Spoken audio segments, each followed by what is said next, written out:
Here I am, and you can see that the muck and mud and gunk is coming off.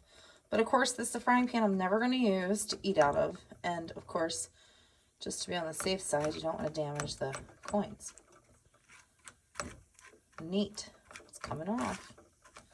Slowly but surely. This guy's almost cleaned completely. So I'm going to try to fish him out when the oil cools a little bit. The key is you want them completely submerged. If you can flip them, but you have to be careful because this oil will get hot. That's why I'm actually using the medium setting on an electric stove. So if anybody has an electric stove, they know. It's not like a gas stove. Wow. I do see the debris coming off. Okay, so I just took this out. And I'm going to let him cool for a second, and then I'm going to rub him with the olive oil. It looks like about 90% of his dirt came off. You can see there's some right there. I'm not trying to damage the coin or the token in any way. But I think just because I want to get more off, I'm going to put it back in. Now, if you're a sauté chef, this will be no problem for you. If you don't care about the pan, even better. They're wet and too hot for me to touch right now. Now, all I'm doing is rubbing with the paper towel, and it's taking off the top layer of dirt and grime. And this is kind of crazy because this coin was completely green. Now you can actually make out everything on it. Isn't that crazy? Okay, so out of the coins that I got, it's hard to see the detail, but I just wanted to show you that most of the green is actually off. The coin, now we can clearly see what it was. If it was a token, a trade token, a piece of money, look at that.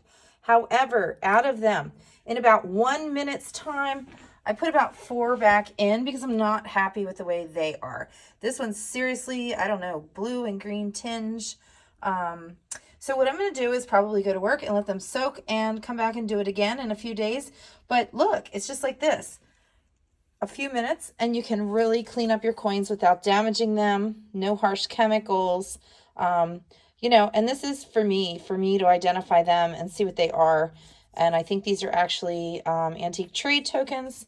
So I'll probably like put them in my Etsy shop. But it's kind of interesting because these are like probably 2,000 to 3,000 years old, if that. And it's interesting that now I've unearthed them, gotten all the crap off them. This one looks a little different, and I might have to investigate this. It's got some wording on it. And then basically, you know, go from there. So hopefully this has helped you in some way. And again, you know, be careful. Oil is dirty. It's hot.